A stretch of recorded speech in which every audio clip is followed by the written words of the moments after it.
Good morning, esteemed guests. On behalf of the Jagat Guru Nanak Dev Punjab State Open University Patiala, I am delighted to welcome you all to the maiden episode of our series, Expert Speaks at GGND PSOU, being hosted by the Public Relations Cell. Today's session focuses on the exploration of endangered languages, heritage resource and Indian knowledge system. With our esteemed keynote speaker, Professor Prasananchu, Director of the Center for Linguistic Justice and Endangered Languages at NLU Delhi. I would like to begin by introducing you all to the Jagat Guru Nanak Dev Punjab State Open University, Patiala. The university has been established under the State Legislature Act number 19 of 2019 as Punjab's first open university. The university's motto is Seva, emphasizing on skill enhancement, employability, wisdom, and accessibility. Professor Dr. Karamjeet Singh serves as its inaugural Vice Chancellor. The university offers a range of undergraduate and postgraduate programs including MA English, MA Punjabi, MCom, MSc Computer Science, BCom, BSc, and BA. Additionally, the university provides certificate programs aimed at enhancing skills. GGND PSOU has implemented unique initiatives in collaboration with the University Grants Commission UGC. The university provides specialized programs for employees, teachers, and people with disabilities, offering free education to Divyangjan.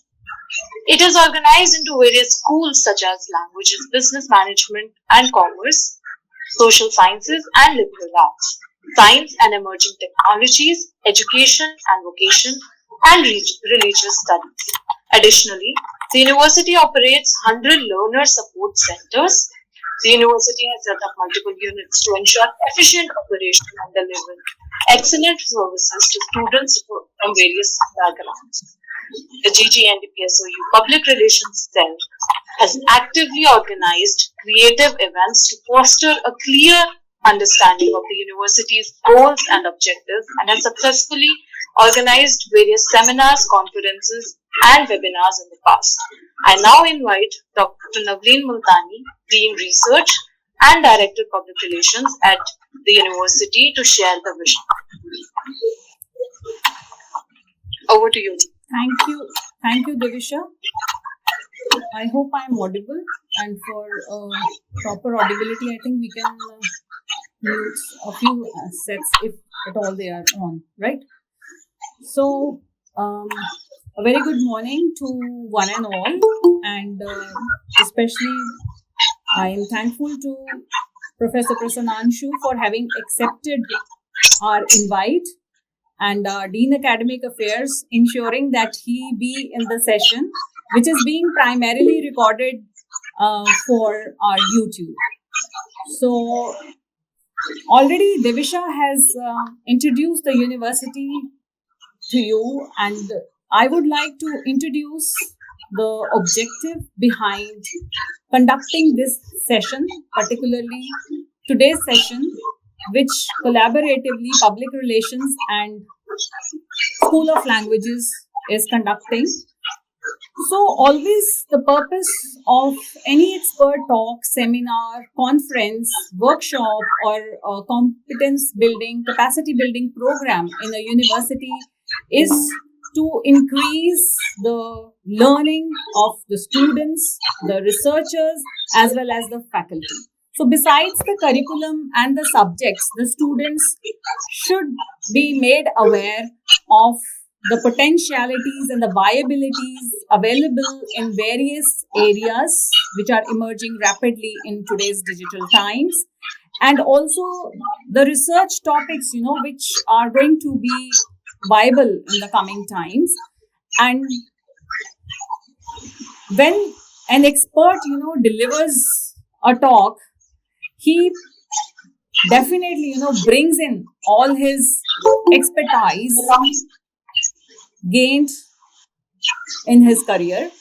Though Divisha is formally going to introduce our expert, Professor Prasananchu, I believe and I hope you all will endorse the fact that holding of such events can again, enable the students, not only enthuse the students, but also enable the students to think of several other avenues along with what, they are studying.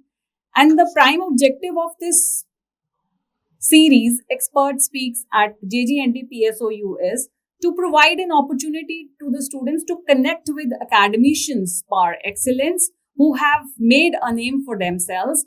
And this reminds me of research which was carried out by Bloom some while ago, and he says that an expert is made and is not born. And the reason being that it is the practice, and whether it is listening to such expert people or, learning from them, we at Jagat Guru Nanak Dev Punjab State Open University are always committed to excellence in education. And we do believe that our students are going to greatly be benefited from the lectures that are going to come up from the month of July to December in this year 2024. And we also are sure that these sessions, expert talks, are not only going to benefit our students, but as we are going to upload these on our YouTube or live stream them on the YouTube, these are going to be a part of the open educational resources that are available to the learners, not only the youngsters, but also the lifelong learners. We, being at Jagat Guru Nanak Dev Punjab State Open University, firmly are of the conviction that the lifelong learners should be benefited. So I will not take much time, and I will now request Divisha to carry on with the proceedings of the day. Thank you, ma'am. First of all, participants are kindly advised to keep their microphones muted throughout the session. Queries should be submitted via the chat box and will be addressed at the convenience of the speaker. A question and answer session will follow the lecture's conclusion. Without further ado, I take this opportunity to introduce our keynote speaker, Professor Dr. Prasannanshu. Professor Dr. Prasannanshu has done his LLB in addition to MA Linguistics from DU, MA in General Linguistics from University of Groningen, the Netherlands, MA in English, MSc and MSc from University of Potsdam, Germany, MPhil from DU, PhD from DU, and Sir is a professor at National Law University, Delhi. Sir is the director of Center for Linguistic Justice and Endangered Languages, NLU Delhi. He is also the project coordinator of study and research towards preservation and promotion of indigenous and endangered languages. Sir is a member of the Public Committee of the Linguistic Society of India. He is a visiting professor at Université Paris Nanterre, as well as a visiting professor at Université del Piemento Oriental, UPO, Italy. He is a fellow of the Institute for Advanced Studies in Humanities, Edinburgh, UK. His areas of interest include endangered languages, law, jurisprudence, law and culture, law and language, linguistics, neurolinguistics, psycholinguistics, among others. Sir has been associated with the University of Delhi, IASH, University of Edinburgh, UK, Skyline University College, Sharjah, UAE, Bureau of Parliamentary Studies and Training, Parliament of India, ICAI, among others. I welcome you, sir, and I now request you to take the podium. Okay. Thank you very much. First of all, Dr. Navleen Multani ji, for making this event possible for me at least, and Honorable Dean Academic Affairs and the Honorable Vice Chancellor Karamjeet Singh ji, and all the participants who are here. And I am also happy to see that two of my students, Dr. Nitesh Kashyap and Mr. Mukund is there, and one colleague, Dr. Samar Iqbal Bakshi is also there today to witness this lecture. Just a few preliminary things I would like to say, that please correct me or stop me if I am going too fast, or if I am not audible, or if you think that uh, I should say something in Hindi. So I can use both Hindi and English. You can always let me know. Second is, feel free to ask questions. More the merrier. And please post them in the box. And I think one of the organizers can bring it to my notice in case I miss the questions. And thirdly, if you keep your cameras turned on, that would be really nice, because I am not speaking from any written text. I will be talking to you. So if some people are there, it will be better. And the final question from my side to you is, when should I stop? How much time I am given? So if you can answer that, I will start. Yes, sir. Thank you so much. Before you start, sir, I would request our Dean Academic Affairs to say a few formal welcome to you, and I think we will wind it up by 12:20.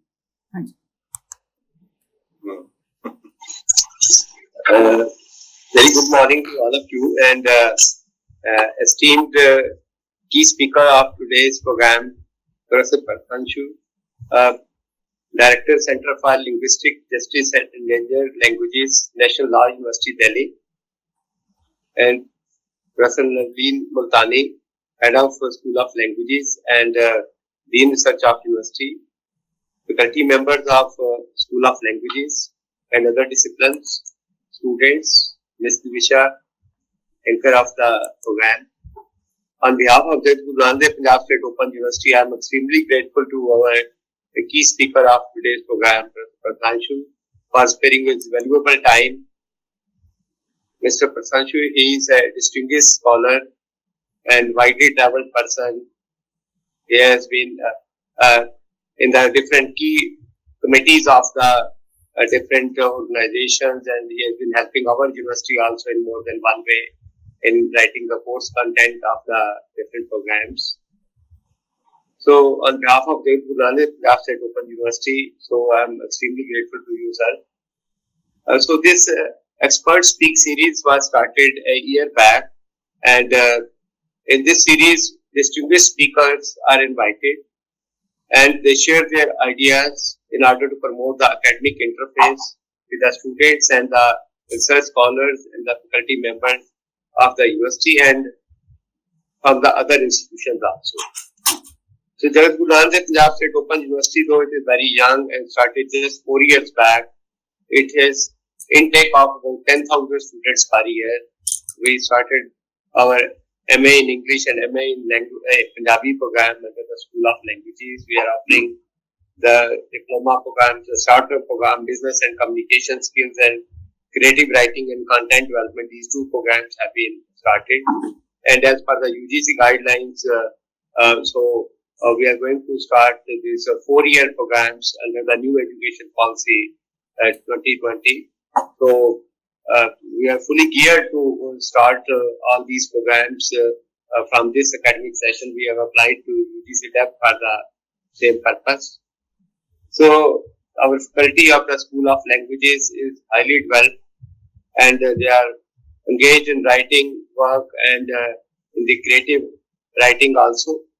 And we organize about 100 academic activities per year. Yeah. So under the different schools of studies which have been established in this university, which include the computer science, which include the business management, the vocational studies, we have the School of Social Sciences, Liberal Arts, and in this way, the School of Religious Studies also. So our students basically are from the special sections of society. We have the jail inmates. So they are about 250 students from the different jails. So in order to create some skills when they come out, or when they are on the parole, and when they come out, and their mindset is changed. So special efforts are being made to create a niche in the market in this regard. And so beside this, the disabled students, and we have the students, those who are those who can't afford the education. So we have started with different scholarship schemes we have got in this regard. We have signed MOUs with the different national and international organizations in this regard in order to develop leadership among the students also. And so we have internships. The practical training is conducted, though it is online, but still under the 100 learner sports centers which have been established by our university in the state of Punjab. So all these colleges, they are affiliated with different universities of Punjab. Different colleges have got the twin affiliation with the traditional university and with the Jagat Guru Nanak Dev Punjab State Open University for the different skill building courses. So these courses have been started in a big way, and we are looking forward to the support from different stakeholders. I'm sure that other speakers and particularly Professor PSOU, so we are looking forward to the cooperation from your side when we have to conduct board of studies meeting and other expert assignments, and we'll be regularly in touch with you. Thank you and welcome to all of you, and thanks to Professor PSOU. Thank you so much. Thank you, Dr. Saab. So, can I say something now? Yeah, Dr. Saab, you can start with, I think Disha has introduced your good self, and Yes. we are extremely delighted and Really impressed by the background and achievements of your university. Young is full of energy. It is, we don't have to be, if the university is young, then it is also full of energy and possibilities.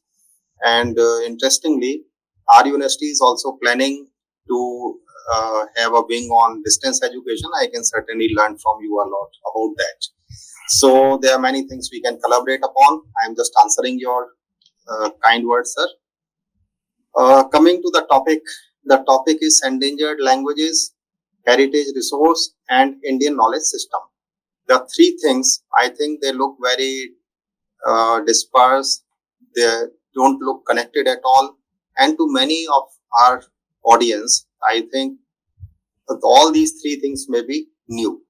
But that is the beauty. It is always a pleasure when we hear something new. So we are going to talk of endangered languages first of all. Second, how it is connected with heritage resources and Indian knowledge system. The meaning of endangered languages is that there are many languages that are spoken by human beings across the globe, but due to the process of globalization and due to different processes, some of them are healthy things and some of them are totally negative. But the outcome is that some languages are being lost. How they are lost? The number of speakers is declining. The number of speakers decline when some people shift to other languages, or when the mother tongues are not transmitted to the children. Why this happens? There are many reasons.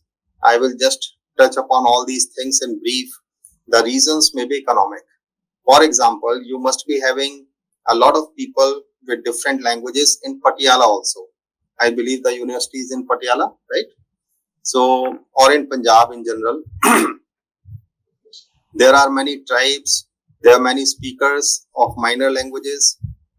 And if you look at the greater Punjab region, including Pakistan and Indian Punjab, there are so many languages which are associated, like Saraiki is there, for example, and you have Multani, and Sindhi, of course, is different, but a neighboring language.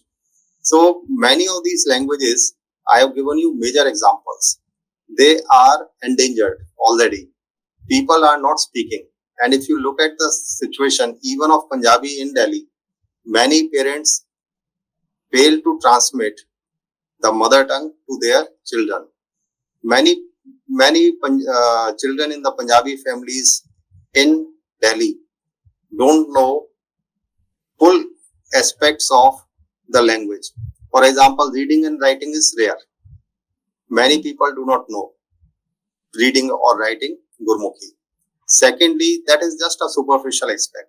Even in speaking, the proficiency is not always of mother tongue. It is less, or it is something like a secondary language. That can be understood because this is not something only for economic reasons. There are other sociological reasons also. But if you go to a small tribe, have a look at it, you would see that it is a matter of survival for these people, and especially if the tribe or if the community or sometimes even caste, they are mobile. They move from one place to another. Then in that case, they are never in large numbers. They are dispersed and they have to use the language of commerce. They have to use the language of the marketplace. So in that case, it makes more sense to learn the local language. That is, up to this point, it is fine. And that is what the idea of India is about. We should have exchanges. We should learn. We should have give and take. But when it is only give and give, then there is a problem. Then we lose our identity. We lose the culture. And this is not a luxury for many people. Many people, many communities, I have personally worked with several such communities, they were forced to part with their language. And parting means there are different domains in which we use language, like the marketplace, I mentioned one, the school is another, home is another, the place of worship is another, community functions are another, like marriages and other events. So the domain, first of all, starts becoming restricted. People start using language in reducing spheres. For example, ultimate is home, reduces only to home. But after a point, even people stop using that language at home. And with this, the language becomes extinct. The language is gone forever. Now, to some people who have no idea of this field or who have not worked in languages, you might think that this is a very good process, that we all have one language. We are all same. But I would like to have questions from you. Any reaction from anyone? All right, you are just listening to this. Good. See, this is good that we all have a language in which we can interact. But at the same time, if we lose diversity, if we lose our identities, then certainly it is a big loss. I will give you a few figures, facts and figures. Like in India, how many languages are there? Ask yourselves. Some of you might think 20, 30, 50, 100, but we have languages to the tune of 2000 languages. Across the world, around 7000 languages are there. And even this number looks surprising to you. The reason is most of these languages are already invisible. Invisibility is one stage where the language is going away, where the language is on the verge of being lost. So some people, sometimes we classify languages as dialects or language. This is a very separate political, economic, sociological debate. I don't think it is purely linguistic. I can give you examples if you want, like what is a language and what is a dialect. It is not a simple, straightforward, scientific or mechanical answer. This depends upon the perception. But anyway, as a linguist, as a person who deals with languages, it is important for us that anything that is associated with a community, which is associated with their culture and identity, should be preserved. It is a secondary and less important from my perspective thing, whether technically it is a language or not. So around 2000 languages are there, and some people call it 1600, some people say 1000 are there, some say 800. That is immaterial. That's a matter of classification. That is a matter of academic debate basically. But many languages are there. This I think must be clear from this discussion. And out of these languages, a majority, vast majority, brute majority is endangered. It is going away. And why it is going away? a lot of phenomena are there, a lot of reasons are there. Some I mentioned already, but insensitivity is also there. Intolerance is there. I am not talking of this term in any political sense. Across the globe, this intolerance towards diversity is there. And this thing is part of certain countries' goals or mission or the ideals. But in India, this is our ideal, to have diversity. And the first part of this is that we don't have any national language. Why we don't have? We could have had. Many people become very, very agitated when they see that we don't have a national language. See, national language basically will mean a language which is of the whole country. But luckily, we don't have such a country which is so small that everyone is like one language, one religion, one culture, one race, etc. All that sounds something like Hitler's ideals. So very democratic and modern ideals, and the ideals of India especially, in a very underlined way, are the ideals of plurality. I will give you the example from the field of biology. In biological sciences or in environment, we all talk about biodiversity. We talk about diversity of plants, plant and animal species. We know very well if some species are lost, if a lot of species die away, then what will happen? Do you think it will be good for the environment? It is not. We do everything to protect diversity, not only numbers but diversity. Likewise, in the field of languages, it is important that we have the whole ecosystem of bolis, of cultures, identities, whatever way you want to characterize it. And why it is important, from this point I come to the point of heritage resource and Indian knowledge system. Indian knowledge system is a lot in the talk these days, and Indian knowledge system can include philosophy and metaphysics. For example, the Vedantic philosophies, Jainism, Buddhism, Sikhism, all these philosophies, traditional streams of learning have been there. Traditional, spiritual and religious thoughts have been there. So this is one aspect of Indian knowledge system.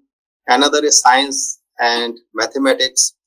We have had a stream of very prominent mathematicians and scientists. Some names, like Aryabhatta, which is very, very well known.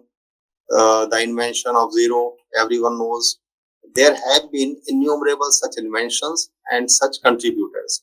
And there is also another very, very important aspect that is known as linguistics and literature. Indian literatures are very rich. They are very vast. They spread from the Thirukural in Tamil and many more literatures to Rajtarangini and many, many more Vedas. It is really impossible even to give you the width of the spread of these literatures, depth and width of the literatures. But we have been lucky and they have formed our consciousness.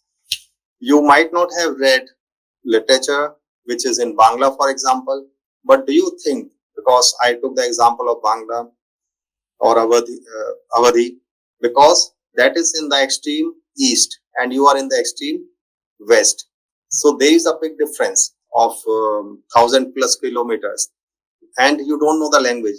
But do you think that we are untouched by the influence of all these works in different languages? No. We have been enriched by all these fields. And that is what has created what we may label as Indianness. It is not just that we hold a blue passport. Indianness is basically the enrichment derived from literature, culture, languages, from all these aspects. So this is really, academically speaking, unity in diversity. This is the meaning of this. And from scientific and biological fields I have given. And we have been very lucky that in India we had grammarians like Panini. It is roughly said grammarian, but he was a linguist. Linguistics is Bhasha Vigyan. In Gurmukhi, in Punjabi and in many other languages, it is known as Bhasha Vigyan. right? So Bhasha Vigyan in the modern avatar is known as linguistics, the science of languages.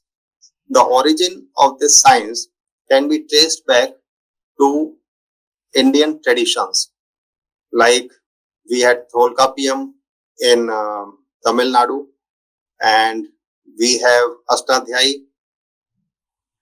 in North. It is difficult to localize it to one state.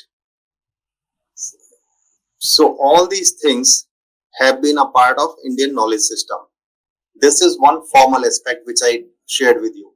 There have been folklores, folk tales, and folklores, folk literatures, folk songs. They have their own role. What is the role of all these? The role is to give not only entertainment, but also to provide learning, teaching, to tell about life. If you remember the stories that your grandmother or your elders have told you in the childhood, don't you think that they were very, very valuable?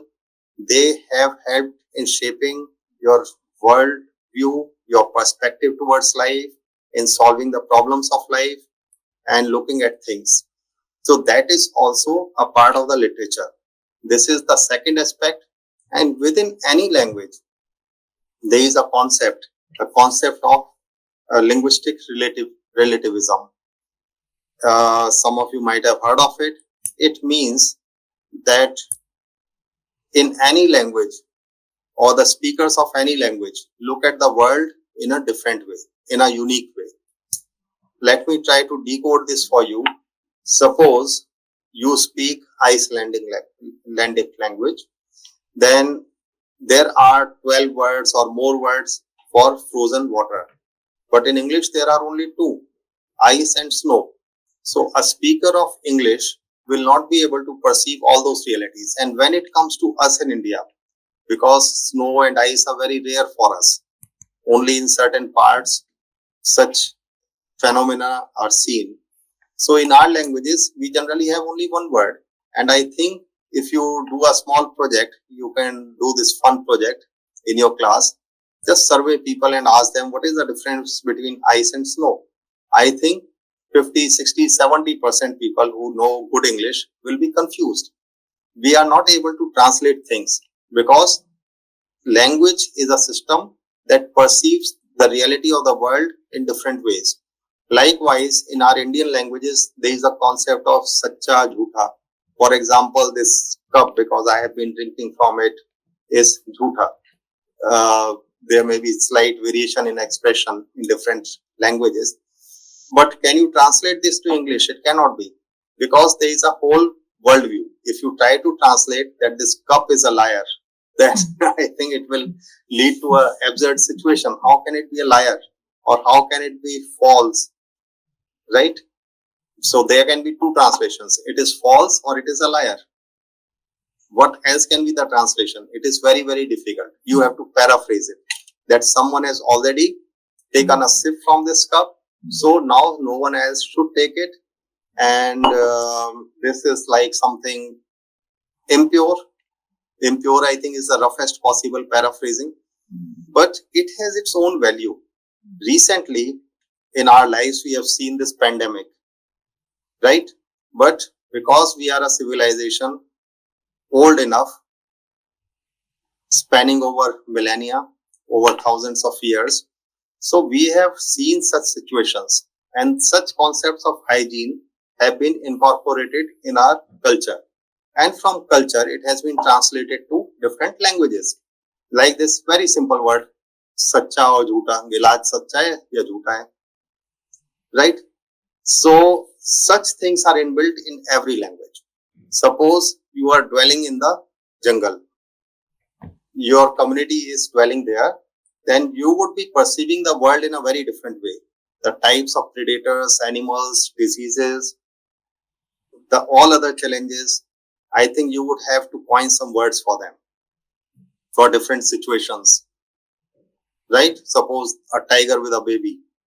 I think that is important there, not for a Hindi speaker, not for a Punjabi speaker also. I think it is not important whether the tiger is with a baby or without a baby.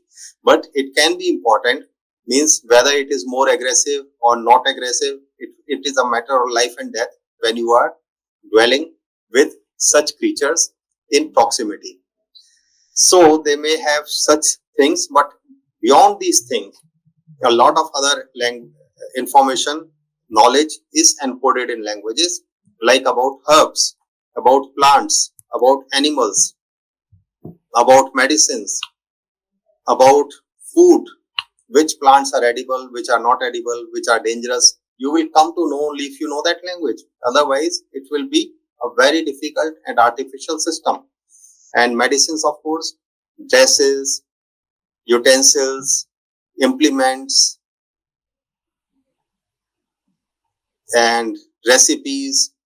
These are, and more than that, the religious concepts, the concept of right and wrong, that is legal concepts, and the philosophy. Above all, I think it is encoded in language. Like when you read Gurbani, there are so many things which are very, very difficult to translate in any other language. Those things are said in a very, very lucid, in a very simple way. And everyone who can understand Punjabi is able to understand the message. Am I right?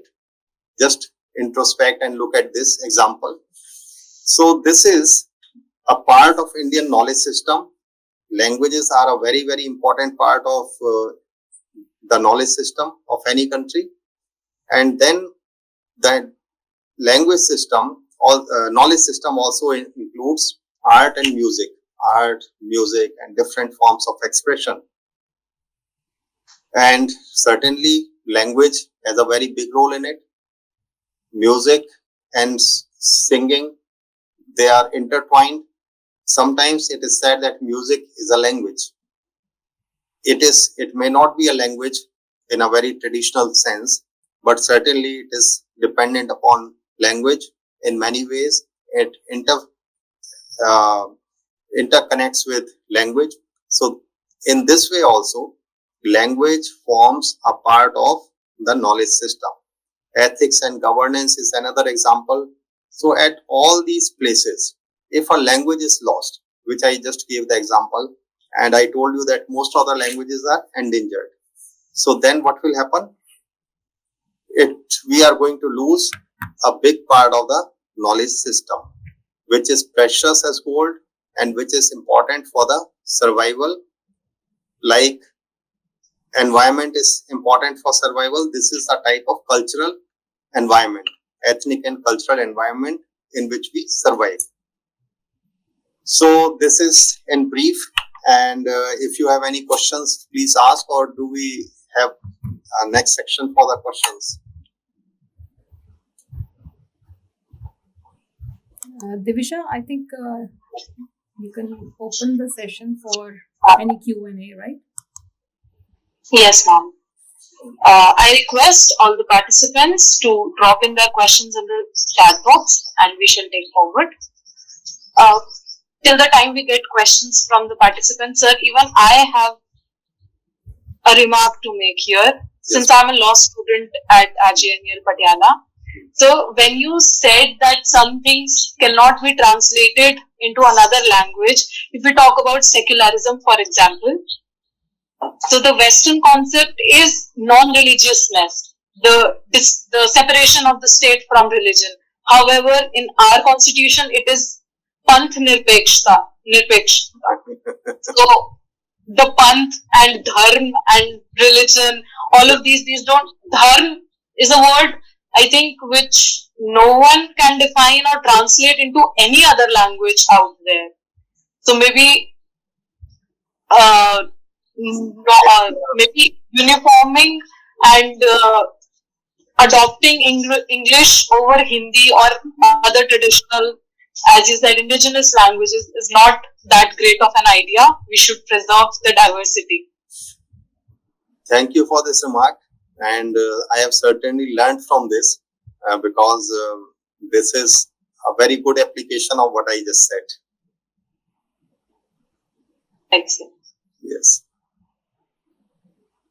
So there are a lot of things. And when it comes to law, and I have worked a lot on the language of law and Dr. Nitesh has done his PhD in law. He's there. I think he will agree with you what you just said. Certainly, we don't have a equivalent of dharma. Right. All right. In terms of what is the whole question, I can just see a part of it. Let me see. Right, sir. I'll read it out for you.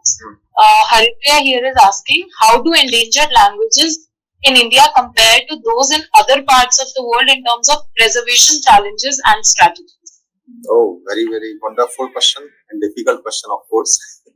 See, basically, in all parts of the world, in all languages, linguistics, first of all, let me start from the bigger perspective. This field of study falls within the study of linguistics, science of languages. So, the first presumption, one of the first presumptions of linguistics is that all human languages are same. Whether it is Punjabi, whether it is Bangla, whether it is Swahili, whether it is English, they are same. And you can ask me, the first question will be how they are same. They are so different. They are different, of course, but the difference is only maybe 1 or 2%. But 99% similarity is there. Similarity, I think we get confused because we look at the similarity from the wrong perspective. We try to look at the words, which are arbitrary.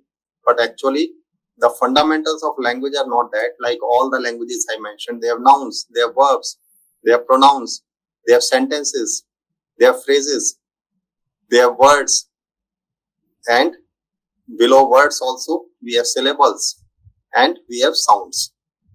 So this way all the languages are very similar and they are processed similarly in our brain, in the Broca's and Wernicke's areas primarily, as it is believed today, although there are disputes to that. So when it comes to endangered languages, as a linguist, I would say that the challenges are similar. But locally, sociologically, politically, economically, the challenges will always be different. And based upon, within this, what I said, based upon the philosophy of the country. Some countries believe in the philosophy of melting pot. That means that wherever you come from, you become one. Lose your language, lose your culture, lose your identity and become just a citizen of that country. I could give examples, but I am not taking the names. In general, this should work. But thankfully, India is not a melting pot. We don't believe in a melting pot. Otherwise, we would have gone for a national language. We would have gone for a national culture. We would have gone for a national religion, only one religion.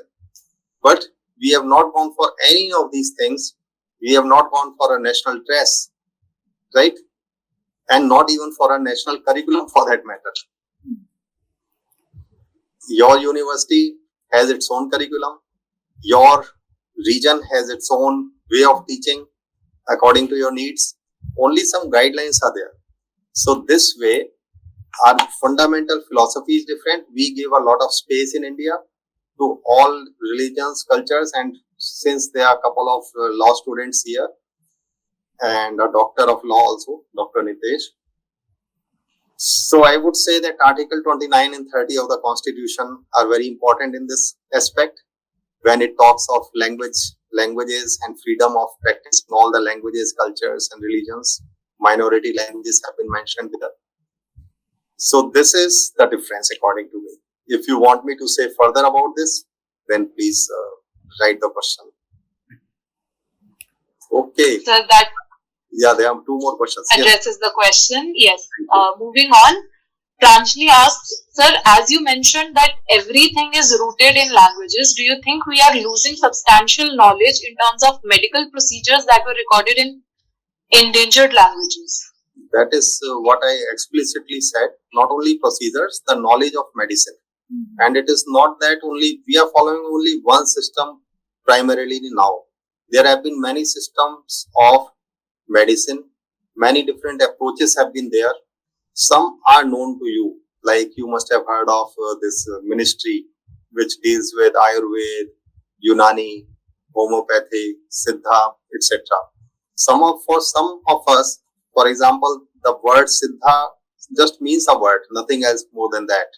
But there have been many systems I think within every linguistic community, within every community which had its own independent existence, I think there must have been a medical system which we have lost because we are losing languages. There is another question: how can technology and digital resources be effectively utilized? Who is Haripriya? Okay, you are there. Good. Utilized to document and revitalize endangered languages while respecting cultural sensitivities. So we are using technology and digital resources. First of all, for any endangered languages, any endangered language, the steps are preservation or documentation. Documenting can be done using technology, like writing. Even writing technology is a technology, and that is from where we start. Writing down the samples of the language. Then, since we have the recording technology now, sound recording and video recording, I think that is much more superior, and we can have samples of language recorded as much as is possible. Secondly, we can have linguistic analysis of it. Three things are there which are required for promoting the languages. One is dictionaries, second is grammars, and third is primers. So these three are prepared and given to the communities so that they can preserve, promote, and propagate their language. Right? Is there any second part? Thank you, sir.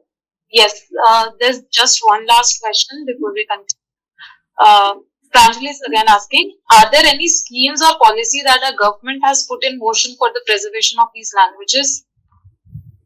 Yes, certainly. And not only our own government, but even at the level of UNESCO, international level also, these things are taking place. And I think our government is in sync with that. I will give you just one example. Our government gave very big research projects to 14 universities, 7 state universities and 7 central universities. They are one of the biggest projects I have known, and I have been a beneficiary of one such project. That is called, that those projects are on indigenous and endangered languages, their preservation, promotion, and propagation. So these projects are to the tune of 5 to 7 crores each. So it means almost 100 crore rupees have been granted by the government of India for the preservation of these languages. This is just one example. And in national education policy also, there is prominently a description or prominently a mention of mother tongues. So that also covers, which is repeatedly there, which is almost like a refrain. Mother tongues, mother tongue education, etc.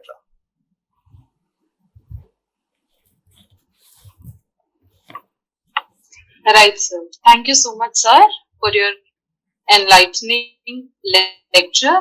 I would now request Dr. Navleen Multani to propose the vote of thanks. Thank you, Divisha.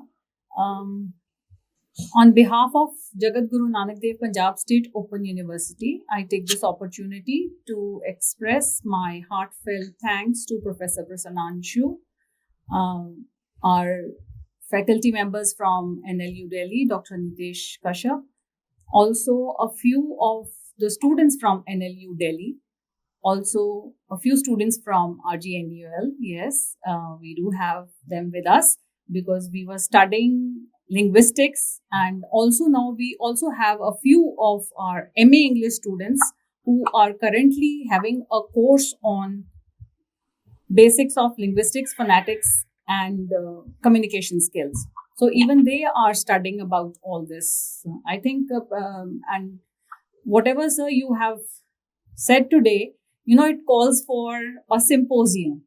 Definitely, discussion forum as our Dean Academic Affairs, a year ago we had started that.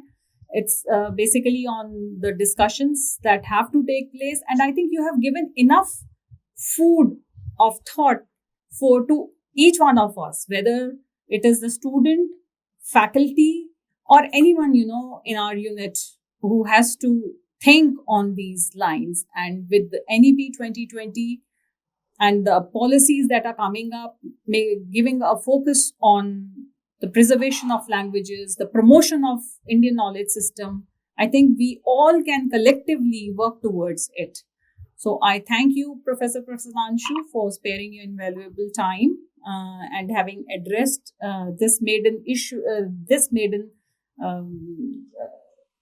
series, in the session in this series, which was on endangered languages. And I think it is fully justified to have spoken, because जो भी हमने करना है आगे, हमने भाषा और भाषा के इर्द गिर्द ही करना है. And what was coming to my mind when Divisha was talking about the language, and sir also told that this cannot be translated.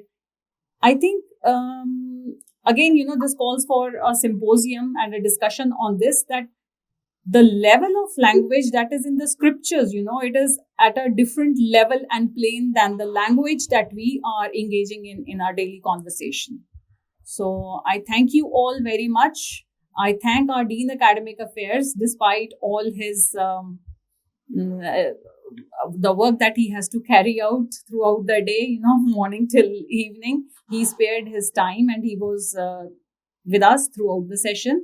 I am grateful to our Vice Chancellor, Professor Karamjeet Singh, for having promoted, he always encourages us to bring in new things. And this again, is a new beginning.